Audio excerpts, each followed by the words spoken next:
Hello friend, good morning. কেমন আছো সবাই? আশা করছি ভালো আছো, সুস্থ আছো। আমরাও ভালো আছি। তো আজ হচ্ছে বৃহস্পতিবার, দেখতেই পাচ্ছ ঐশীর মাসিমণি এসেছিলো আমাদের বাড়িতে। আজ আবার ও চলে যাচ্ছে পিঠে ব্যাগ দিয়ে। তো এখন 8টা মতো বাজে।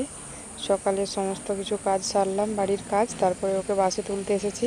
একদম আমাদের বাড়িতে বাসে উঠবে আর ওদের বাড়ি গিয়ে নামবে একটা বাসে। তারপর বাড়িতে এসে স্নান টান করলাম, পুজো করলাম, তারপর রান্না চাপিয়ে দিয়েছি। আমাদের বাড়িতে 2-3 দিন ধরে কেউ ছিল না, তো আজকে আসবে, এসে সবাই ভাত খাবে, ওই জন্য তাড়াতাড়ি করে রান্না বসে দিয়েছি। আর এখানে আমি কি করছি বলো তো? পেঁপে পাড়তে এসেছি। গাছের হাইট দেখো আর আমার হাইট দেখো। তো যাই হোক, সমস্ত কিছু আমার হাতের নাগালের বাইরে। এটাই ছিল হাতের সামনে, এটাই পেরে নিলাম। সাইজে একটু ছোট, কিন্তু কাজটা চলে যাবে। আর এইদিকে এগুলো কি বলো তো? চিনতে পারছো নিশ্চয়ই? হ্যাঁ, পারবে না কেন? এগুলো হচ্ছে কুলেখাড়া। তো এগুলো কয়েকটা তুলে নেব আর সবজির ঝোল রান্না করব। এই যে কাকিমাদের বিলি লাউ ডাঁটা হয়েছিল, তো সকালবেলায় কাকিমার কাছে একটু লাউ ডাঁটা চেয়ে নিয়ে এসেছি। তো লাউ ডাঁটা, পেঁপে, কাঁচকলা, কুলেখাড়া, বেগুন, আলু, এই সমস্ত কিছু সবজি দিয়ে একটা সবজির ঝোল রান্না করব। আর বৃহস্পতিবার যেহেতু আজ নিরামিষ, আর মাছ ডিম তো করতে পারবো না। বৃহস্পতিবারে মাছ ডিম খাই না কেউ আমরা। তো আর একটা পোস্ত করব। আর কি রান্না করা যায় দেখি। আর তারপর দেখো দুপুরে সবাই বাড়িতে এলো, খাওয়া দাওয়া করে একটু রেস্ট নিলাম। বিকেলবেলা আবার এদিকে গেঁড়ি গুগলি বিক্রি করতে এসেছিলো। তো যেহেতু আমার শ্বশুরমশাই অসুস্থ, তো গেঁড়ি দিয়ে সবজির ঝোল রান্না করতে হবে, এই জন্য শাশুড়ি মা 1 কেজি মতো গেঁড়ি কিনে নিয়েছে, গেঁড়ি গুগলি। আর সেগুলো এখন ভাঙতে বসেছে। তো ভেঙে খোলাগুলো একটু কমিয়ে নিচ্ছে। আমরা এগুলো এখন ছাড়াতে বসবো দুজনে মিলে। আর আজ হচ্ছে শুক্রবার। তো বৃহস্পতিবার সকালে তো আমার বোন চলে গেল। তো আজ হচ্ছে শুক্রবার, এখন বিকেলবেলা, এখন বাজে বিকেল 5টা। তো আজকে আবার আমার বাবা আসবে সন্ধেবেলায়। তো আমাদের ওখানে 24 প্রহর হচ্ছিল আমার বাপের বাড়িতে। তো ওখান থেকে ভোগ টোগ কী সব নিয়ে আসবে।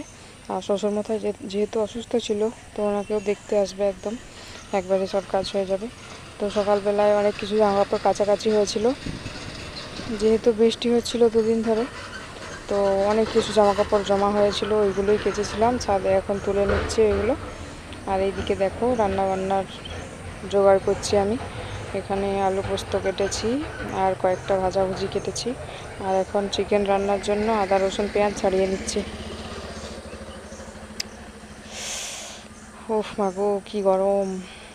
ভীষণ গরম, ভীষণ গরম। যতই বৃষ্টি হোক না কেন, গরম কিন্তু কমছে না একদম। আর এখন দেখো সমস্ত সবজিগুলো আমার কাটা ধোয়া হয়ে গেছে। এরপর চলে যাব রান্নার দিকে।